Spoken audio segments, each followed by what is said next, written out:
की शिवसेना प्रमुखांना साजेल अशी ही विराट सभा बऱ्याच वर्षांनंतर मिरजेमध्ये होते। याचा अर्थ असा की शिवसेना प्रमुखांनी जी बीज रोवली होती, मधल्या काळामध्ये युतीमध्ये आपल्याकडनं ही जागा सुटली होती, पण ती जी बीज रोवली होती ती वाया नाही गेली, तर त्याचा आज महावृक्ष झालेला आहे, मोठा वृक्ष झालाय। आणि याचं कारण असं की शिवसेना प्रमुखांनी आणि शिवसेनेची जी बीज संपूर्ण राज्यभर पेरली ती भारतीय जनता पक्षासारखी बोगस बियाणं नव्हती। कारण आज भाजपला किती वर्ष झाली, RSSला इतकी वर्ष झाली, आता पुढच्या वर्षी 100 वर्ष होणार, पण अजूनही यांच्या बीजाला अंकुरच फुटत नाहीये।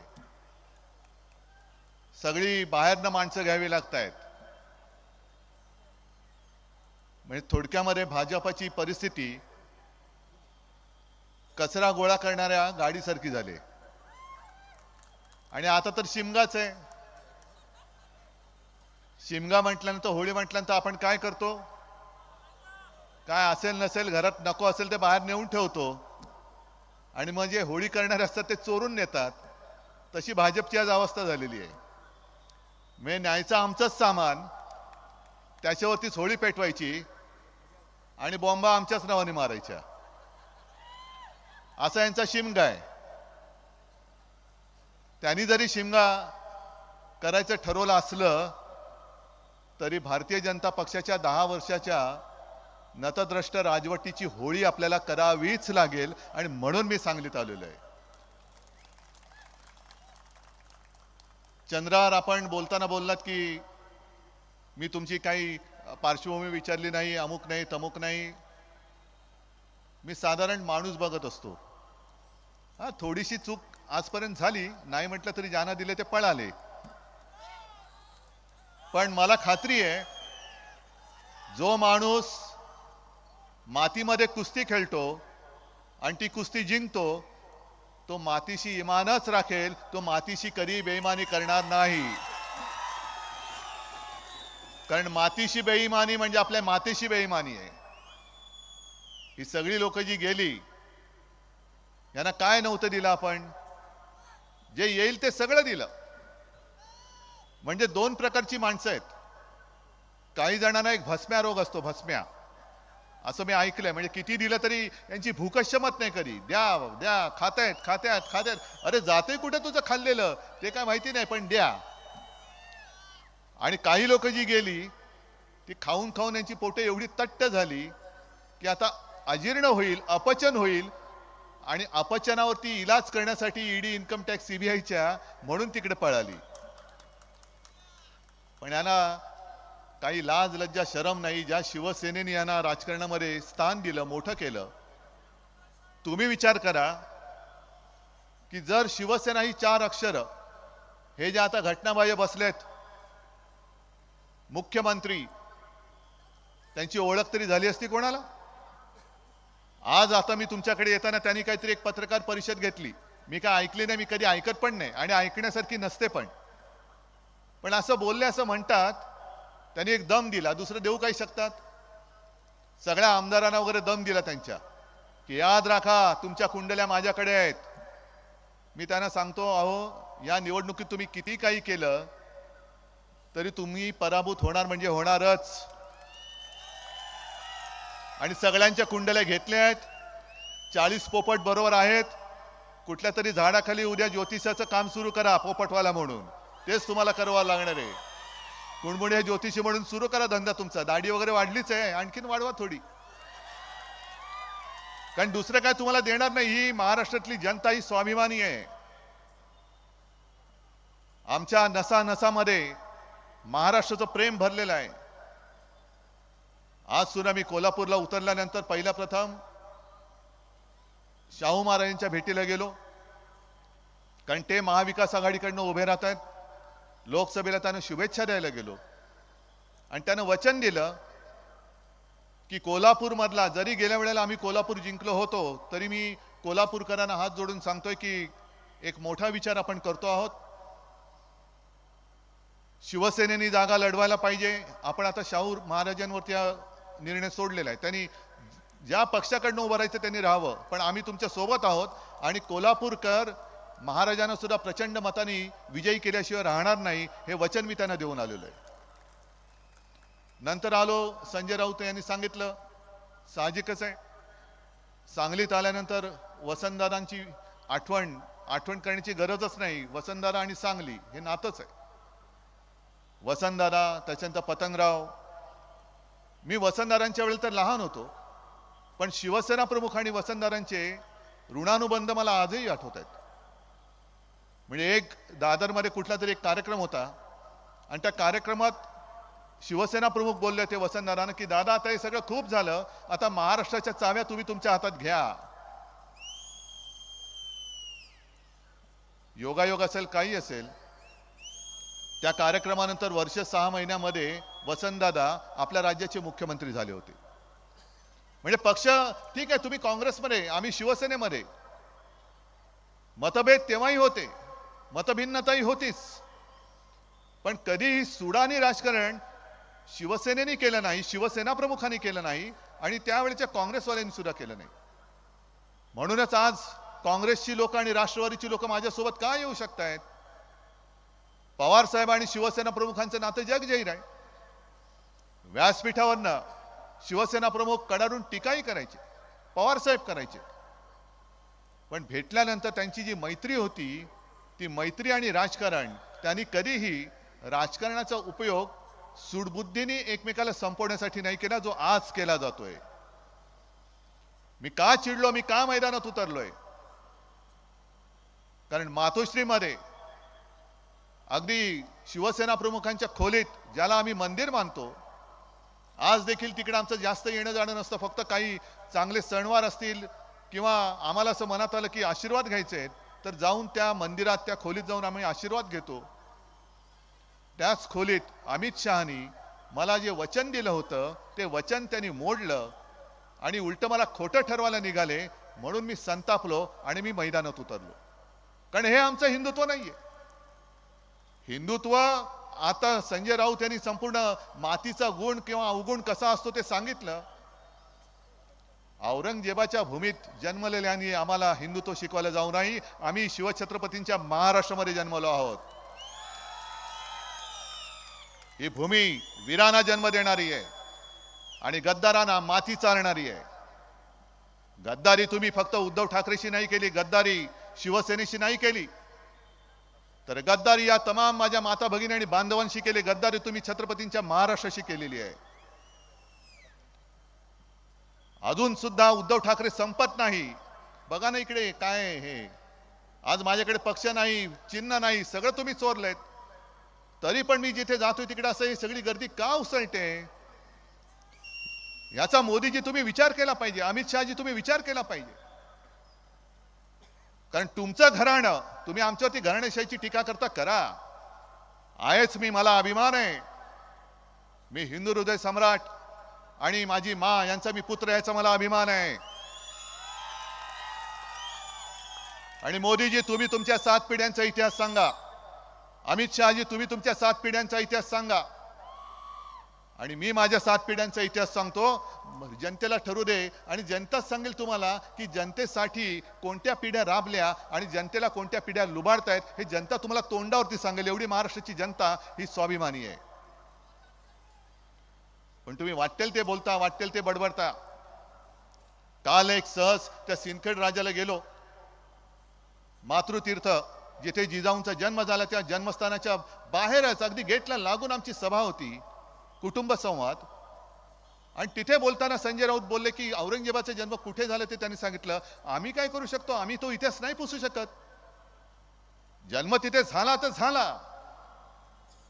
आणि मग पुढे जे मी बोललो की हीच औरंगजेबी वृत्ती ही या मातीमध्ये गाडलीच पाहिजे, तर लगेच मोदीजींनी सांगितलं, मुझे औरंगजेब कहा, मेरा शिरच्छेद करने के लिए कहा. मोदीजी, एवढा मी खालच्या दर्जाचा नाहीये. मी दुसऱ्याचा मान सन्मान ठेवून बोलणार आहे. मी कधी तुमचा शिरच्छेद करा असं बोललेलं नाही आणि बोलणार देखील नाही, कारण ते माझे संस्कार नाही आहेत, माझ्यावरती संस्कार नाही आहेत. मी जे बोललो ते पुन्हा बोलतो. जर आमचा महाराष्ट्र तुम्ही ओरबाडत असाल, जर तुम्ही माझा महाराष्ट्र लुटायचा प्रयत्न कराल, तर त्या औरंगजेबी वृत्तीला आम्ही महाराष्ट्रामध्ये मूठ माती दिल्याशिवाय राहणार नाही, याचा मी आज पुनरुच्चार करतोय. मी परत बोलतोय, कारण तुम्ही बारीक बारीक बारीक, कारण त्यांच्याकडे आता प्रचाराला काही राहिलेलं नाहीये. आम्ही काय बोलतोय ते शब्दाचे अर्थाचे अनर्थ करून तुम्हाला असं संभ्रमित करून टाकायचं आणि असं केविलवाणं बनायचं की बघा बघा मी विरुद्ध सगळे माझ्या विरुद्ध आलेले आहेत, माझ्या विरुद्ध सगळे आलेले आहेत. मग आपले साधीसुधे लोक खास करून या माता भगिनी काय करतात, होय हो बिचारा बघा कसा एकटा पडलाय आणि त्याच्या विरुद्ध सगळे अगदी उभे राहिलेले आहेत आणि जरा निवडून द्या, मग यांची छाती कशी फुलते, मैं अकेला सब पे भारी. मग आता का तुमच्या छातीला पिन लागली, आता का टाचणी गेली, कुठे गेली ती हवा? मोदीजी तुम्ही जे सांगताय तुमच्या विरुद्ध संपूर्ण देश, मग उद्धव ठाकरेच्या विरुद्ध तुम्ही तळापासून वरपर्यंत अख्खी भाजपा माझ्या समोर उतरवतात तरी कमी पडतात. शिवसेना फोडली, राष्ट्रवादी फोडली, काँग्रेस फोडली, आणखीन आता काही कचरा मी म्हटलं तसे गोळा करतायत. का करताय एवढं सगळं? अरे उद्धव ठाकरे जर का फालतू माणूस असेल तर तुम्ही माझा पक्ष का फोडलात आणि पक्ष का चोरलात त्याचं पहिलं उत्तर द्या. आणि देवेंद्र फडणवीस हे त्यांचं आता हे त्यांचं बारसं कोणी केलं मला माहिती नाही, पण जसं 50 खोके ही जी घोषणा संपूर्ण राज्यभर फेमस झाले तसं हे नाव त्यांचं फेमस झालेलं आहे. ते 2 दिवसापूर्वी बोललेत. मग किती निर्लज्ज माणसं असतात बघा. आता आम्ही काही टोमणा नाही मारत, खरोखर आहे की नाही मला तुम्ही सांगा. कारण 2 दिवसापूर्वी त्यांनी सांगितलं मी इकडे बातम्याच घेऊन आलेलो आहे. म्हणजे असं नको की उद्धव ठाकरे काहीतरी मन की बात करतायत. मला मी मन की बात नाही करत, मी जन की बात करतो. मी जन की बात करतो म्हणून मी बातम्या घेऊन आलोय. जे देवेंद्र फडणवीस बोलले होते मी पुन्हा येईन, त्यांनी सांगितलं मी पुन्हा आलो, ते 2 पक्षांना फोडून आलो. असा निर्लज्जम सरासुखी माणूस. म्हणजे यांचं काय झालंय, ते आपल्या किरण मानेने एक पोस्ट टाकले, चांगली टाकले, की दुसऱ्याच्या घरावरती दरोडा टाकायचा, दुसऱ्याच्या घरातले पैसे चोरायचे आणि वर सरळ सांगायचं बघा मी 2 घरं फोडून मी श्रीमंत झालो. अरे घरफोड्या, तू दुसऱ्याचे पैसे चोरतोस, दुसऱ्याची संपत्ती चोरतोस आणि त्या संपत्तीवरती तू नागोबासारखा बसतोस. तू कसला मर्द रे, तू कसला राजकारणी? पण सगळ्यांना त्यांनी घेतले. मिंदे तिकडे गेले, अजित पवार गेले आणि घटना बाह्य सरकार एवढ्यासाठी मी बोलतोय कारण सर्वोच्च न्यायालयाने परवाच एक बांबू दिला याला. काय बांबू दिला हे मुद्दामून ती पण बातमी आणले की त्यांनी जे सांगितले की तुम्ही जे पक्षांतर केलं अजित पवारांच्या वकिलाला सांगितले ही मतदारांची चेष्टा नव्हे काय. आणि त्यापुढे जे सांगितले ते फार महत्वाचं आहे. आणि मी सर्वोच्च न्यायालयाला हात जोडून, माझ्या जनता न्यायालयात मी सर्वोच्च न्यायालयाला हात जोडून विनंती करतोय की तुमच्याकडनं आम्हाला न्यायाची अपेक्षा आहे. फक्त वेळेमध्ये न्याय द्या. जसा एखादा रुग्ण शेवटची घटका मोजत असतो तोपर्यंत त्याला औषध दिलं तर तो जगू शकतो. तो मेल्यानंतर औषधाचं भांडार जरी आणलं तरी काही उपयोग होत नाही. म्हणून मी तुमच्या जनतेच्या न्यायालयाच्या वतीने सर्वोच्च न्यायालयाला हात जोडून विनंती करतोय की हे तुम्ही जे काही सगळं बोलता आहात, आम्हाला एक अभिमान आहे की जशा बाकीच्या संस्था ईडी, इन्कम टॅक्स, सीबीआय वगैरे वगैरे हे भाजपचे घरगडी जरी झाले असले तरी माझी न्याय देवता अजूनही स्वतंत्र आहे, तिच्यामध्ये धाडस आहे. आणि त्याच पुढे त्यांनी न्यायमूर्तींनी जे सांगितले, अजित पवारांना त्यांच्या वकिलांना सांगितले की तुमच्या चिन्हाचा वापर करताना याच्याबद्दल जोपर्यंत सर्वोच्च न्यायालयाचा अंतिम निर्णय येत नाही तोपर्यंत तुम्हाला खाली सूचना द्यावी लागेल, लिहावी लागेल. टीव्हीवरती सुद्धा जाहिरात आली तर खाली सूचना लिहावी लागेल. म्हणजे ही सूचना कुठे लिहितात माहिती आहे तुम्हाला? आता मी असं नाही विचारत तुमच्यापैकी सिगारेट किती ओढतात, कारण मी पण ओढत नाही, पण मला माहिती आहे सिगारेटच्या पाकिटावरती एक संविधानिक किंवा वैधानिक इशारा दिलेला असतो ना, सिगरेट ओढणं हे आरोग्यास हानिकारक आहे, दारू पिणं हे आरोग्यास हानिकारक आहे, असं दारूची जाहिरात आणि दारू पितानाची जी काय पिक्चर असतात तेव्हा ते लिहिलं जातं.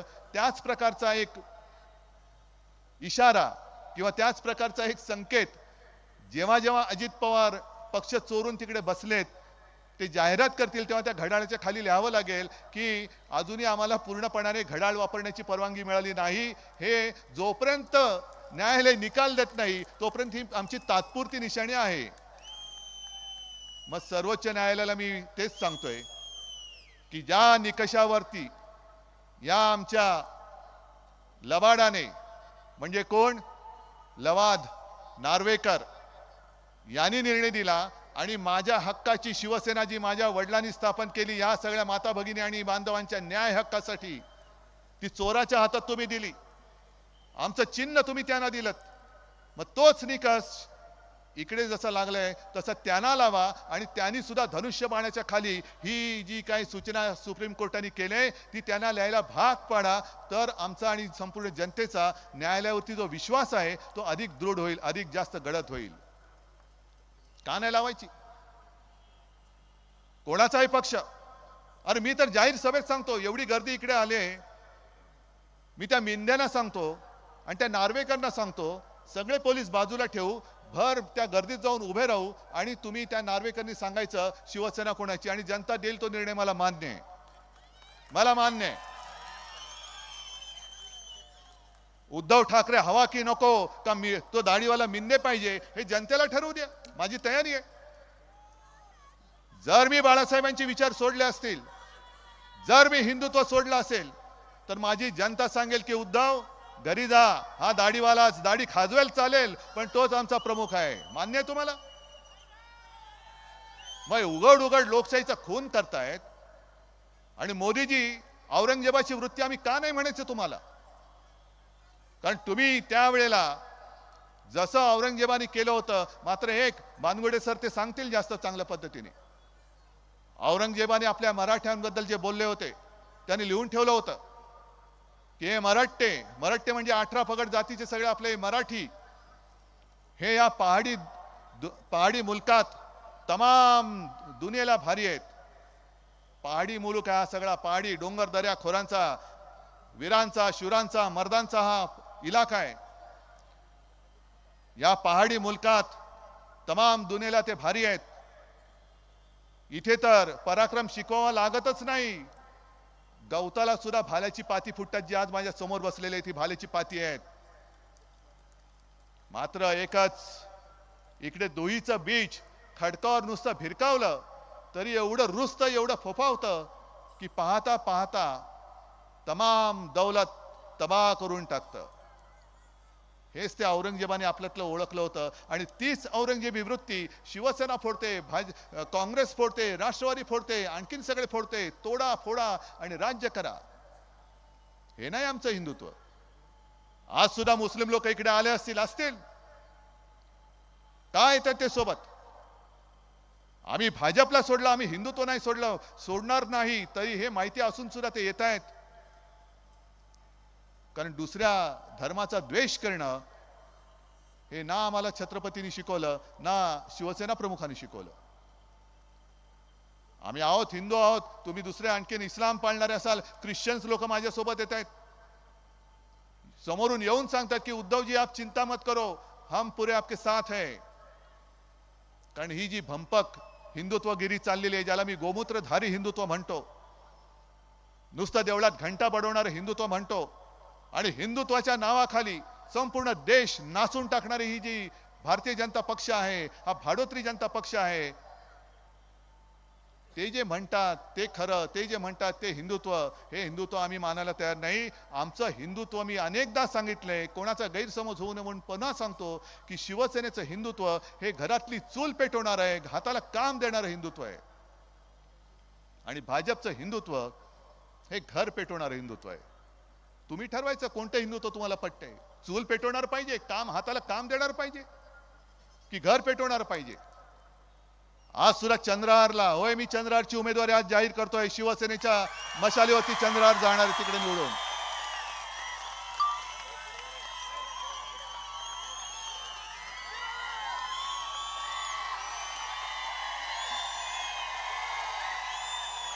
हा मर्द तुम्हाला दिलेला आहे. हा मर्द तुमच्यासाठी लढायला उतरलेला आहे. पण याला जिंकून देण्याचा मर्दपणा तुम्हाला दाखवावा लागेल. सांगलीकरांना सांगावं लागेल की आम्ही पण मर्द आहोत.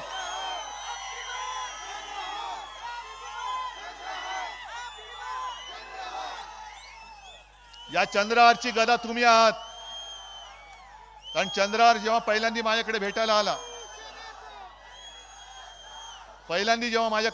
आला तेव्हा मला त्यांनी एक गदा दिली. चंद्रहार ती गदा मी ठेवलेली आहे. पण चंद्रहार तुझी वयाने लहान असल्यामुळे त्याला आरोतरे बोलतोय. चंद्रहार तुझी अस्सल गदा ही आहे. आणि ही गदा जोपर्यंत तुझ्या सोबत आहे तोपर्यंत तू प्रतिस्पर्धाची चिंता करू नको. का चंद्रहारला मी दिलं? कारण गेले 10 वर्ष ज्याला तुम्ही निवडून दिला त्यांनी तुम्हाला काय दिलं? लोकसभेमध्ये कधीतरी सांगलीच्या एअरपोर्ट बद्दल प्रश्न विचारला? काय सांगलीमध्ये उद्योगधंदे आणि आणले? सांगलीमध्ये काय तुमचं आणखीन काय जे तुम्ही सांगत होतात, पाणी सिंचनाची सोय केली का? काही केलेलं नाही. तरी सुद्धा पुन्हा पुन्हा आपकी बार 400 पार. काय मी मागे म्हटलं ना शिवाजी पार्कला 400 पार म्हणजे काय? खुर्च्यांचं दुकान काढले तुम्ही? काय किती खुर्च्या? आता 400 पार. पुढच्या वेळेला 500 पार. हा एवढा माझा महाराष्ट्र भोळा नाहीये. माझा भोळा आहे, साधा आहे, पण मूर्ख नाहीये. आणि मोदीजी तुम्ही आज जे फिरता आहात, अहो तुमचे व्हिडिओ दिसतायत. म्हणजे एक तर व्हिडिओ माझ्या टेलिफोनमध्ये आहे, एक त्या नागपूरमध्ये त्या परिसरात मी गेलो होतो, यवतमाळ वाशिम, तिथल्या त्या कलावती म्हणून एक बाई आहेत, गरीब बाई. अमित शहानी जोर जोरात सांगितलं, कलावती बाई को घर मोदी ने दिया, पानी मोदी ने दिया, ये मोदी ने दिया, अमुक मोदी ने दिया. आणि मग लगेच त्या बाईंचा बाईट घेतला या पत्रकारांनी. ते बोलले सगळं खोटं आहे, मोदीजींनी मला काही दिलं नाही, मला दिलं ते राहुल गांधींनी दिलं होतं. मग किती खोटं बोलायचं? अहो हे तर सोडून द्या. आणखीन एक बाई अशा होत्या, ती सुद्धा बातमी आहे. पुण्यप्रसून वाजपेयी यांचं एक चॅनल होतं, त्यांना काढलं, तर त्यांनी दुसरं चॅनल सुरू केलं. एका बाई त्या मोदी म्हणजे प्रधानमंत्र्यांबरोबर थेट संवाद. मग ते एक साध्या बाई कोणतरी दाखवले त्यांनी खेडेगावातल्या. मग त्यांनी विचारलं कसं आहे, तेव्हा ते बरोबर त्यांच्या नावाने विचारतात, कसं आहे लक्ष्मीबाई? हाँ ठीक हूँ. हाँ कैसा तुझं शेतीचं उत्पन्न दुप्पट झालं की नाही? हाँ हो गया. आणि आपण टीव्ही बघताना काय म्हणतो की अरे ही साधी बाई आहे, अगदी गरीब खेड्यातली आहे, ही कशाला खोटं बोलेल, हिचं खरंच उत्पन्न दुप्पट झालं असेल. पण चॅनेलवाले पण उस्ताद आहे. त्यांनी त्या बाईचा मागोवा घेतला, त्या महिलेचा मागोवा घेतला, तिच्या घरी गेले आणि तिला विचारलं की असं असं तू बोलली तर ते खरं आहे का? तुझी डाळिंबाची काय बाग आहे का? मग गावकऱ्यांनी सांगितलं की डाळिंबाची बाग वगैरे काही नाहीये, ही बाई बिचारी साधी आहे. मग ते म्हणाले की असं कसं बोलले की प्रधानमंत्र्यांनी विचारलं डबल झालं का उत्पन्न? हो बोलली. त्याला काही दिवसापूर्वी केंद्राची एक टीम आली, गावात फिरली, आपको प्रधानमंत्री जी से बात करनी है? हाँ करनी है. आपको करनी है? हाँ. आपको करनी है? हाँ. तो बात करनी होगी तो ट्रेनिंग लेना पडेगा. तो ट्रेनिंग काय? हा प्रश्न विचारला जाईल तेव्हा तुम्ही त्याला हे उत्तर द्यायचं.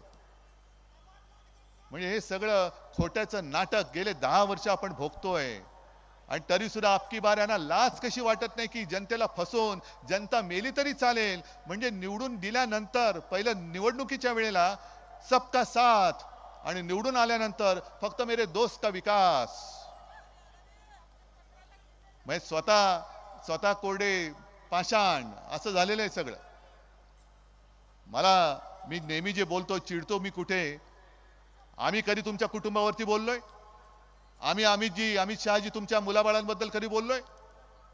पण तुमच्याकडे आज काही मुद्दे नाहीयेत.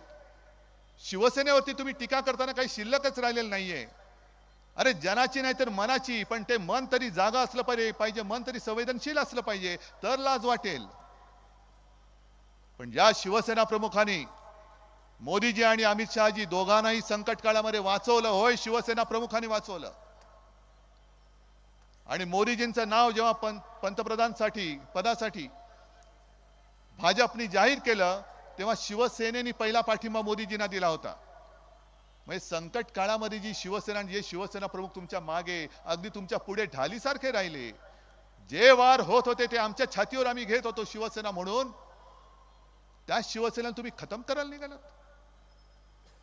19 साली सुद्धा अमित शहाजी तुम्ही मातोश्रीत आला होतात आणि शिवसेना प्रमुखांसमोर जे लोटांगण घातलं होतं, काय म्हणून तुम्ही आला होतात मातोश्रीत? मीच होतो ना पक्षप्रमुख. मग आज तुम्ही जे बोंबलतायत बेंबीच्या देठापासून की घराणेशाही घराणेशाही घराणेशाही, म्हणजे यांच्याकडे सगळी गद्दारांची पिलावळ ती चालते. बाप मंत्री, मुलगा आमदार, बाप मुख्यमंत्री, पोरगा खासदार, हे गद्दारांची पिलावळ चालते ना. पण एक घराणं पक्ष चालवतोय. मग तेव्हाही एकच पक्ष आणि एकच घराणं पक्ष चालवत होता, तेव्हा तुम्हाला येताना लाज नाही वाटली? तुमचे अर्ज भरायला मला बोलवलात, मोदीजी का अर्ज भरायचा आहे, अमित शहाचा अर्ज भरायचा आहे. अहो तेव्हा पण मीच होतो, पण तेव्हा तुम्हाला मी लागत होतो आणि तुम्हाला असं वाटलं की आता निवडून आलो, स्वतःचं सरकार आलं, आता याला लाथ घातली तरी चालेल. मी एवढा कमकुवत नाहीये, एवढे कमजोर आशीर्वाद घेऊन मी नाही जन्माला आलेलो. हे माझे आशीर्वाद आणि हे माझं कवच, संरक्षक कवच, हे आई जगदंबेच्या कृपेने मला मिळालेलं आहे. आणि या कवचाच्या तेजाशी छेडछाड करण्याचाही तुम्ही प्रयत्न करू नका. राजकारणात जळून भस्म व्हाल, राजकारणात जळून भस्म व्हाल. आणि आता ते जे सांगतायत की उद्धव ठाकरेंच्या पुत्र प्रेमामुळे शिवसेना फुटली. अच्छा, कोणामुळे? आदित्य मुळे? मग उद्धव ठाकरेच्या पुत्रप्रेमामुळे शिवसेना फुटली असेल तर अमित शहाजी तुमच्या पुत्रप्रेमामुळे आपला देश हिंदुस्थान क्रिकेटची फायनल हरली, त्याचं काय? काय त्या यशाला असं काय सोनं लागलंय? काय त्याला बॅट तरी धरता येते? हा, चालतो कसा तुम्ही बघताय, बोलतो कसा तुम्ही बघताय. मग असं ते खाली मुंडी पातळ ढुंडी असा चालतो हा तुमचा पोरगा. काय क्रिकेटचा आणि त्याचा संबंध काय? काय म्हणून तुम्ही नेलीत क्रिकेटची फायनल गुजरातला? आणि हा जो सगळा प्रयत्न चाललाय, जे येईल ते गुजरातला नाही, जे येईल ते गुजरातला नाही. आमचं गुजरात बद्दल काही असूया आहे किंवा गुजरात बद्दल काही द्वेष आहे अशातला भाग नाही. पण मोदीजी तुम्ही देशाचे पंतप्रधान आहात, सगळं येईल ते गुजरातला नेताय. काय इतर देशांनी तुमचं काय घोडं मारले? महाराष्ट्रामध्ये आज जे काय घटनाबाह्य मुख्यमंत्री काहीतरी बडबडलेत, औरंगजेबावरनं पण बडले असतील. त्यांना जसं स्क्रिप्ट येतं तसे ते वाचतात. पण औरंगजेबी वृत्ती बोलल्यानंतर तत्काळ उत्तर देणारे घटनाबाह्य मुख्यमंत्री, त्यांच्या डोळ्यात देखत महाराष्ट्र लुबाडला जातोय, महाराष्ट्र ओरबाडला जातोय, तरी सुद्धा दिल्लीची चाकरी करत, त्यांचे बूट चाटत त्यांच्या समोर शेपूट हलवत आहेत आणि म्हणे हे बाळासाहेबांचे विचार. मग जे मी सांगतोय की उद्या आमचं इंडिया आघाडीचं सरकार येणार आहे, येणारच आहे. पण आघाडीचं सरकार आल्यानंतर आम्ही गुजरातशी द्वेष भावनेने वागणार नाही. त्यांच्या हक्काचं असेल ते जरूर देऊ, पण इतर राज्यांचं सुद्धा जे काय असेल ते त्यांना दिल्याशिवाय आम्ही राहणार नाही. आणि महाराष्ट्रातलं जेव्हा मी मुख्यमंत्री होतो तेव्हा अशी लुटालूट मी होऊ देत नव्हतो. छत्रपती शिवाजी महाराजांनी सुरत लुटली होती, हे सुरतवाले आता महाराजांचा महाराष्ट्र लुटतायत. हे तुम्हाला पसंत आहे? अरे इकडे त्यांच्याकडनं कोणी उभा असेल तर असू रे, पण तुमचं मत हे महाराष्ट्राच्या बाजूने असलं पाहिजे, महाराष्ट्राच्या लुटारूच्या बाजूने असता कामा नये. जर तुम्ही सांगलीचा गौरवशाली इतिहासाचे पाईक असाल, वारसदार असाल, तर मी जे सरळ सांगतोय की एका बाजूला आम्ही देशभक्त आहोत आणि दुसऱ्या बाजूला धर्मामध्ये द्वेष पसरवणारे हे द्वेषभक्त आहेत. अहो साधी गोष्ट, मी परवाच्या इंडिया आघाडीच्या सभेत जमलेल्या माझ्या तमाम देशभक्त देशप्रेमी बांधवांनो, भगिनींनो आणि मातांनो अशी केली. लगेच त्या घटनाबाह्य मिंदेच्या पोटात मुरडा आला. हे बघा म्हणे, यांनी यांची सुरुवात बदलून टाकली. हे सगळे मोदी सैनिक, मोदी भक्त. या मोदी भक्तांना मला विचारायचं आहे, तुमचं प्रेम तुमच्याकडे ठेवा, पण मला सांगा पहिलं, अगदी त्या मिंदेनी सुद्धा सांगावं, तू आता शिवसैनिक नाहीस, तू नमो सैनिक झालेला आहेस. तू नमो सैनिक आहेस, गद्दार आहेस, मोदी भक्त असशील, पण मोदी भक्त देशभक्त आहे की नाही पहिलं मला सांगा आणि मग आमच्या हिंदुत्वावरती बोला. आणि हे जे काय 400 पारचं ज्यांचं नाटक सुरू आहे, हे त्यांचेच एक मंत्री बोललेत की राज्यघटना बदलण्यासाठी आम्हाला 400 पार करायचंय. बाबासाहेब आंबेडकरांनी दिलेली घटना हे बदलून टाकणार आहेत. आणि हा सरळ सरळ हुकुमशाहीचा डाव हा महाराष्ट्र यशस्वी होऊ देणार का, हा मी तुम्हाला प्रश्न विचारतोय. चंद्रावर तर विजय झालाच पाहिजे, करावाच लागेल. कारण तिकडे लोकसभेमध्ये आपलं सरकार असणार आहे आणि यांच्या नाकाडावरती टिचून छाताडावरती भगवा रोवून अस्सल मातीतला मर्द पैलवान हा मला दिल्लीमध्ये गेलेला पाहायचा आहे. आणि म्हणून मी मुद्दामून चंद्रारची उमेदवारी जाहीर करायला आज इथे आलेलो आहे. तुम्ही जबाबदारी घेणार आहात, सगळे हात वर करून सांगणार आहात? ठीक आहे, मग आपलं ठरलं. आता आपली भेट विजयी मेळाव्यामध्ये. जय हिंद, जय महाराष्ट्र. धन्यवाद आदरणीय उद्धवजी ठाकरे साहेब. साहेब, एक पैलवान आपल्या उपस्थितीमध्ये डोक्यामध्ये नारळ फोडून प्रचाराचा शुभारंभ करतोय. एक लाल मातीतला पैलवान कशा पद्धतीनं श्रीफळ फोडतोय बघूया आपण. आणि लाल मातीतला पैलवान गदेसोबत दिल्ली सर करतोय आणि खऱ्या अर्थानं पैलवान आपल्या सर्वांच्या उपस्थितीमध्ये नारळ फोडतोय.